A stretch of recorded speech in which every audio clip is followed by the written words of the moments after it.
I can tell you the position of the universe at any point in the future. The modern physics where we talk about uncertainty, we talk about the probabilistic model. So is this ignorance itself to being fundamental, or there is certain answer? You are trying to somehow make the future predictable. Have you seen how suffocated we feel without certainty? We want a predictable life. And that's where all the suffering comes from. We are insecure people. Where is that coming from? Because Yes, damn true. and that's where this question is coming from. We want certainty there because we are uncertain here. Could you be? So not knowing itself is fundamental, can we say that? You are betting your entire life on something which can never be certain. Is that wise? Or would you always be anxious if you do this? Certainty can exist only at one place.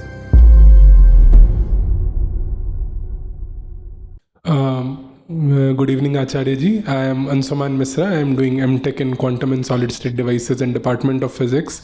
So my question would be regarding physics only. So when we talk about physics, the modern physics where we talk about quantum mechanics or we talk about cosmos and everything, there are many things which is taken as postulate. There are many things which is probabilistic. We talk about uncertainty. We talk about the probabilistic model. So is this ignorance itself fundamental, or there would be some time when we will get out of this ignorance and we will be knowing the complete truth of the universe? And what is the philosophical way of seeing this, as the physics itself was developed from philosophy only, where the Greek philosopher were making how to read the nature, which was physics. So is there anything philosophy telling about it, whether the ignorance itself to being fundamental, or there is certain answer? This is not ignorance. If, for example, there is a law of physics, example in quantum mechanics, that says that something can be only probabilistically determined. That is not ignorance. That's not ignorance. But that reveals something about the nature of the observer of that phenomena. I'll explain. We are insecure people. So we want things to be certain. We want things to be certain, right? You want to know exactly when your flight would depart. Yes, damn true. You want to know exactly what your pay package or CGP are like. And you want to know exactly how your partner looks. Yeah. Right? Now, in this context, when somebody like Pauli or Schrodinger comes and says, you cannot determine these two variables simultaneously and precisely, Mm-hmm. then the ego feels restless. It's against your instinct. Yes, I want to know both the position and the momentum. That's how we evolved as humans. Yes, because we feel insecure with uncertainty. Why? Because the one who wants to be certain is founded on insecurity. Who are we? We are the subjective ego, right? That does not know itself. Yeah. Not knowing itself, it is always fearful. And therefore, it is always looking for something to hold on to lean against. And therefore, we all want security in life. And that's where this question is coming from. So when something cannot be known with precision to the nth place of decimal, we label that as ignorance. There is nothing ignorant about it. Just accept that certain things are unpredictable, or not completely unpredictable, but knowable only within a range. There is no problem with that. There is no ignorance in that. But there is one deep ignorance that does show up in this, which is ignorance of the self. Not ignorance of the phenomena, the external phenomena, but ignorance of the self. Since we do not know the nature of the ego, therefore we think that if we cannot determine the external phenomena with absolute certainty, then that belies ignorance of the phenomenal world. No. That in fact displays an ignorance of the inner world, the self. We want certainty there because we are uncertain here. We want certainty there because we are uncertain here. Could you be certain here? This craving to have everything secured and predictable and advanced and ready-made here, not only just here right now, but also in the future. Don't we want things assured for us in the future? Yes. Yes. Where is that coming from? Because we are somebody who is very, very insecure here. So we utilize even science to help us feel deterministic, as if the universe is something that you can determine sitting here right now. And somebody said that, I don't remember, who was it? Who said that if I know all the variables of the universe at this moment, then I can tell you the position of the universe at any point in the future. Though that was an unfounded claim that you cannot do, as we now know better, right? Speaker of those words thought of the universe as Newtonian. So he said, if you know something today, and you know how everything else is and the variables, then obviously you can even predict the infinity. The three-body diagram breaks that belief. So why do you want so much certainty? Why? So not knowing itself is fundamental, can we say that? Not knowing completely or deterministically, as you say. No, please understand. Looking for certainty where it cannot exist is ignorance. In a stochastic world, if you are looking for deterministic behavior, that is ignorance. I mean, that's the way human beings evolved. Yes, to because this. we are inwardly very insecure. That's the way we like. Because we are inwardly very insecure. But what we call science is something which can be reproducible and which is deterministic, isn't it? So by that you mean it is free of the subject, the observer. By that you mean that it remains 2 pi root L by G irrespective of whether you measure it or I measure it. But here measurement paradox comes. If we measure something, it ceases to exist. It changes its states. That's only at either very, very small levels of minuscularity or at cosmic levels. Because we rely on, like, in visually observing something, we rely on photons. Photons interact What with you're talking of is something not applicable to the pendulum, but to the photon. That the observed phenomena changes with the observer and the observation. Yes. That doesn't happen with the pendulum, really. But if we go deep into the pendulum, it itself is combined of atoms. That's right. But the whole thing will be so infinitesimally small that you can ignore it. Yeah. Just like the wave. I'm a microscopist. Every day I see. Yeah. Use the electron beam to see the atoms. Yes. And the electron beam disturbs the atom. Exactly. Yes. What I am seeing is what has happened after it got disturbed, not before what it was. Yes, right. So what is truth? I am not seeing. What I am seeing is something which has got disturbed by what I am using to observe. To see you, for example, if this room is completely dark, I can't see you. Right. I am using the light which is getting reflected. Luckily, this light is not disturbing you. Okay, maybe the wavelength of the light is such that it does not have enough energy to disturb you. Right. So I am able to see possibly things. So but as you rightly said, please see, what does that tell about human nature? In spite of knowing fully well that what you call as certain or available to determination is not certain at all, is still all the courses of the institution deal with certainty, don't they? Yeah, I mean, whatever. Don't they? So what does that tell you about human nature? That we have a deep craving for certainty. And we have that craving because there is something within that will never feel secure, irrespective of how much certainty you can provide on the outside. That's how humans survive till now. And therefore, even if at the highest level you know that 2 pi root L by G is only an approximation. Yet you would continue to teach it. Have you changed it in the courses, sir? No, you haven't. You know very well that all the Newtonian laws are invalid in the sense that they are only approximate. But have the textbooks been revised to accommodate that knowledge? No. Because that would, and that's not only for reasons of practicality or comprehension, that's for a deeply psychological reason. If it is admitted by all of us, the entire world, that nothing is certain, nothing is really reproducible, then it would be an assault on the ego. Because the ego cannot breathe, cannot live in total uncertainty. Have you seen how suffocated we feel without certainty? Have you seen that what you call as desire or targets or goals are all the ego's efforts towards ascertaining something that can fundamentally never be ascertained? Life insurance, for example, what is it? Marriage vows, what are they? Business agreements, what else are they?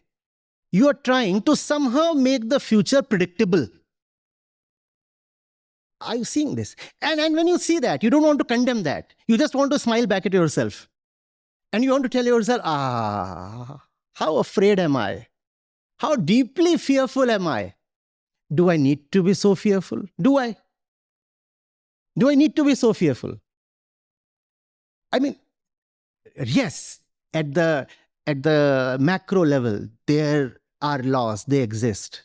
But when it comes to the individual, it is extremely difficult to predict what is going on. Think of the Brownian motion, for example, right? Or think of what we call as the RMS speed of the particles moving during the Brownian motion phenomena. So, at an aggregate level, you can say this is VRMS. And based on that, you can determine the temperature and everything. But mind you, that's a normal distribution. You can never predict the motion or the behavior or the temperature of the individual particle. Yeah. When it comes to the aggregate here, this one, right? We know this as 10 to the power 23 of those particles. We are fine with that. And we can determine. We know one variable and we can come to several other variables, right? But within this, there is an entire spectrum from minus infinity to plus infinity, right? And there would be particles with zero speed at a given point, at a given moment. So the individual particle you cannot determine. Similarly, the universe may have laws, but how those laws would play out with respect to this individual particle or this individual particle, we can never know, which means life is unpredictable for the human being, less predictable for the species, more predictable for all the species taken together. Just as, let's say, you have this dice, one dice. You roll it, and you cannot say what kind of number will you get, right? But if you have 1,000 dice and you roll them, then with some certainty you can say that how many did I say? 1,000. That 167 of them would be displaying some particular number. 167 plus minus 5, some confidence range. Are you getting this? So there is some certainty at the aggregate level, but zero certainty at the individual level. But the ego does not want to accept that uncertainty. We want a predictable life. We want a predictable life. And that's where all the suffering comes from. You want something predictable for yourself. You want something determined for yourself. Whereas, even if it is slightly deterministic, it is for the aggregation, not for the individual. The individual really does not matter. In this, how much does the individual particle matter? Please tell me. Please tell me. Nothing. It is being kicked around all the time, and that's what Brownian motion is, right? Yes. Nobody cares for it. You could even say it's bhagya bharose. Anybody can come and kick it in any angle, any direction, and the velocity changes and the temperature. All the things are continuously changing, continuously. That's the That's the state of the individual. That's the human condition. But we don't want to accept it. We don't want to accept it. Huh? We want certainty where it cannot exist. Certainty can exist only at one place, not outside, but inside. And inside you can be certain of only one thing. I am. I am. And Yeah. what is this inside then? Is again following question would be is the consciousness which which we talk about, is it something fundamental or is it something just created by our brain?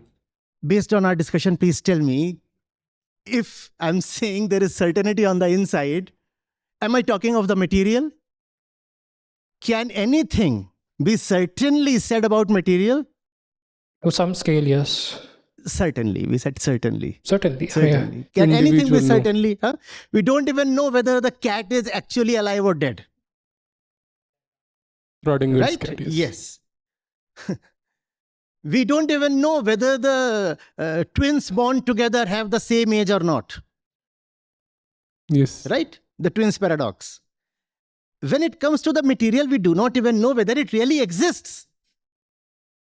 Its existence, we said, is dependent on the observer. Right? We cannot even say it really exists. It might be totally phenomenal, in the words of Kant, huh? With something deeper beneath it, or maybe nothing beneath it. Yeah. Maybe it's just a dream, and we don't know who the dreamer is. Yes. So when it comes to the material, obviously there can be no certainty. And I'm saying there can be certainty within. So obviously, within, there has to be an absence of material. Yeah. For certainty to be there, there has to be an absence of material. And what do I mean by that? You shouldn't have a heart beating within? No. I mean, there has to be an absence of dependence on material. Only then can you be fully certain and therefore fully fearless. The more you are dependent on material on the inside, the more fearful you would be. The more you say, my worth is dependent on material grades, or a material house, or a material car, or a material boyfriend, the more anxious you would be. So Your definition is just one step away from deteriorating from a black swan event. So the inside which you are talking about again, so is it because everything we think is just a signal of neurons, everything we think is just triggered by some hormonal activity. So what exactly this inside is, which you are saying is not dependent on any material. So if it is not dependent on any material, how exactly we can define this inside? Please see. You cannot see that which is not material. You cannot see, right? But you can see the consequence of depending on that which is material. Yeah. Yeah. Therefore, we are talking of an absence. And an absence does not need a definition.